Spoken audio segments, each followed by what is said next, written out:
살면서 한 번쯤 호기심을 가져보는 주제가 있습니다. 귀신은 정말 존재하는 것일까요? 만약에 있다면 도대체 어떻게 생기는 것일까요? 또 귀신이란 말보다 조금 복잡하고 어려워 보이지만 결국 비슷해 보이는 단어들도 있습니다. 한국인의 정서에 익숙한 용어들로는 혼백이나 넋, 얼과 같은 표현들이 그것이에요. 얼핏 들어보니 귀신은 혼백, 넋, 얼 등과 관련이 있는 듯 보입니다. 자, 그렇다면 혼백은 무엇이고 넋은 무엇일까요? 용어가 다르니까 뭔가 차이가 있을 것 같기는 한데 귀신이나 혼백이나 넋은 모두 죽음이라는 단어와 연관되어 있습니다. 그렇다면 결국 이들은 죽음과 밀접한 관계가 있을 거예요. 자, 용어를 좀 살펴볼게요. 혼이라는 건 넋과 얼을 아우르는 말이에요. 넋은 생명을 지속시키는 원리, 일종의 원초적인 이치와 같은 것이라고 볼 수 있습니다. 이렇게 중요한 넋이 완전히 탈출해서 육신으로 돌아올 수 없는 상태를 죽음이라고 일렀어요. 얼이라는 건 결국 의식의 아는 기능을 의미를 하는 것인데 얼이 빠졌다고 해서 죽은 것은 아닙니다. 이는 잠시 정신이 혼미한 상태를 말합니다. 하지만 넋은 산자와 죽은 자 모두를 지탱하는 생명 원리라 할 수 있습니다. 위의 넋과 얼을 함께 어우르는 것이 혼이라고 생각하시면 편합니다. 자, 사람은 혼백으로 이루어졌다고 합니다. 혼은 정신적인 측면, 백은 물질적인 측면을 말합니다. 이 혼백의 측면을 지닌 사람이 죽어서 귀신이 됩니다. 사실 귀신에 대한 견해는 무속적인 관점, 불교적 관점, 유교적 관점, 그리스도교적 관점 등등이 모두 다릅니다. 동서양의 귀신에 대한 관점이 다르고 문화권별로 다르며 종교 및 사상에 따라 다르고 인종 및 시대 상황에 따라 다릅니다. 대표적으로 저승사자 한번 떠올려보세요. 한국에서는 검은색 갓과 도포를 쓴 모습이지만 서양에서는 시커먼 로브를 뒤집어 쓰고 낫을 들고서 나타나죠. 따라서 각각의 문화권에서 통용되는 관념을 절대적으로 따르기에 이러한 관점들은 다소 지역적이라 할 수 있어요. 일반화해서 말하기에는 무리가 있다는 뜻입니다. 자, 그렇다면 이제 귀신에 대해서 보다 근본적인 차원에서 가볍게 알아보겠습니다. 귀신이라는 단어가 있어요. 여기에서 귀자는 음의 기운을 뜻합니다. 반대로 신은 양의 기운을 뜻합니다.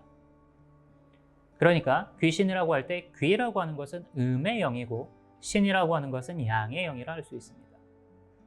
이게 무슨 뜻일까요? 즉 귀신이 음양의 속성을 가지고 있다라는 거예요. 음양의 속성을 가지고 있는 게 귀신이라는 뜻입니다. 하지만 우리가 일반적으로 생각하는 귀신은 음기에 해당하는 귀를 뜻해요. 그럼 음양은 무엇일까요? 음양은 이원성과 상대성을 상징하는 것이기도 하지만 동시에 우주를 구성하는 기본인 의식파동의 에너지적 속성이기도 합니다. 음은 에너지의 마이너스적 속성이에요. 그래서 하강, 수축, 그리고 파괴의 측면으로 작용을 합니다. 반대로 양은 에너지의 플러스적 속성이며 상승하고 팽창하고 창조의 측면으로 작용을 합니다. 그렇다면 귀신은 혼백의 마이너스와 플러스적 속성에 의한 현상이 되는 것이겠죠.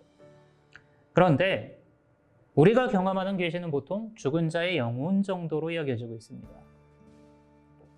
사실 귀신의 근본적인 의미인 양의 차원에서 본다면 귀신이란 망자의 혼 정도에 국한되지 않아요. 자, 그렇지만 인간 존재에게 귀신은 보통 위의 의미를 가지고 있으며 또 그렇게 체험이 돼요.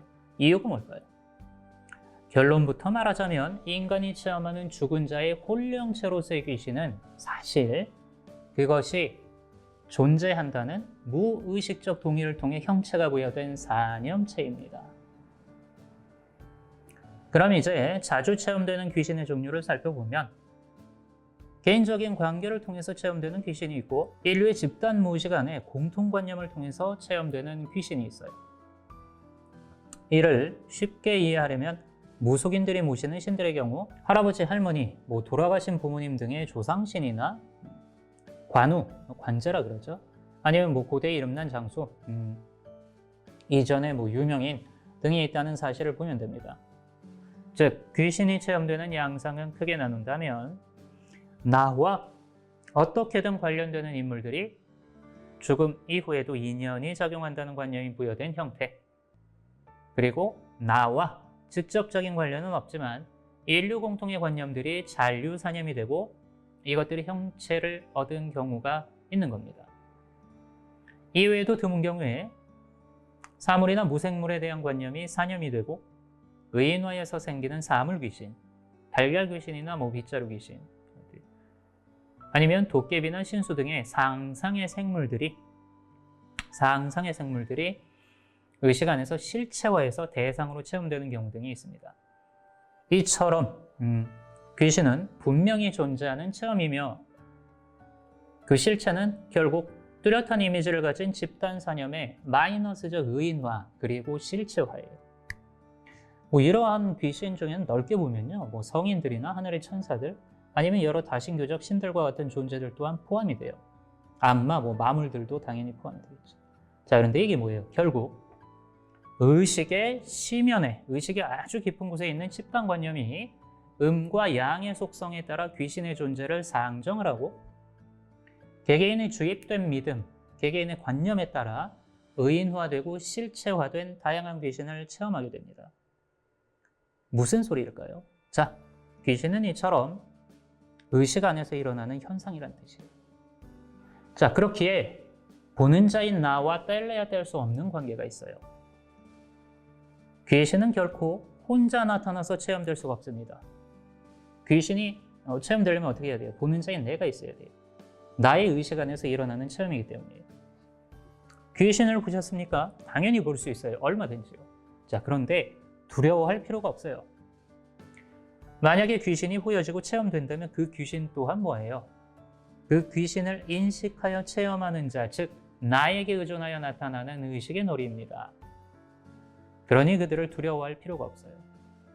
귀신이 실체인지 환상인지를 따질 필요 없어요. 실체든 환상이든 지금 내게 보여지며 체험되고 있는 모든 것은 결국 나의 의식 속에 있는 것입니다.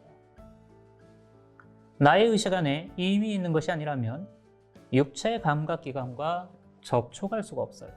그리고 중요한 것은 내 안에 있는 것은 사실 나에게 해를 끼칠 수가 없다라는 사실입니다. 내 안에 있는 것이고 또 나에게 의존해서만 비로소 존재할 수 있는 것이기 때문에 문제는 이것을 어떻게 받아들이느냐에 있습니다. 귀신을 두려워하는 게 아니라 귀신이라는 표상을 통해 무엇이 드러나고 알려지고자 하는지를 아는 게 진짜로 중요한 거예요. 귀신이 두렵다면 여러분 거기에 먹혀버릴 것이 아니라 오히려 귀신이라는 대상의 형태로 표현되는 내 마음속 두려움에 대한 이야기에 귀를 기울여 보셔야 돼요. 결국 당신의 마음속에 살고 있는 다양한 두려움에 대한 관념들을 살펴보셔야 한다는 뜻입니다. 어떤 두려움이 어떤 모습의 귀신을 상징의 도구로 선택하여 나타나고 있는지를 보셔야 돼요. 비행기도 고마도 모두 당신의 마음에 달려 있습니다. 귀신은 두려워하거나 배척해야 할 존재가 아니에요. 결국 거대한 나의 바다에서 일어나는 나의 파도입니다. 만약에 여러분들이 귀신을 계속 두려워한다면 그 두려움이 귀기가 되어 계속 찾아올 거예요. 그러나 귀신을 인격으로서 존중하고 사랑해주면 음기가 전환되며 신이 됩니다. 그리하여 당신은 귀신을 매몰차게 내치는 존재가 아니라 귀신마저 감복시키는 자비와 사랑의 표현이 됩니다. 두려워하지 마세요.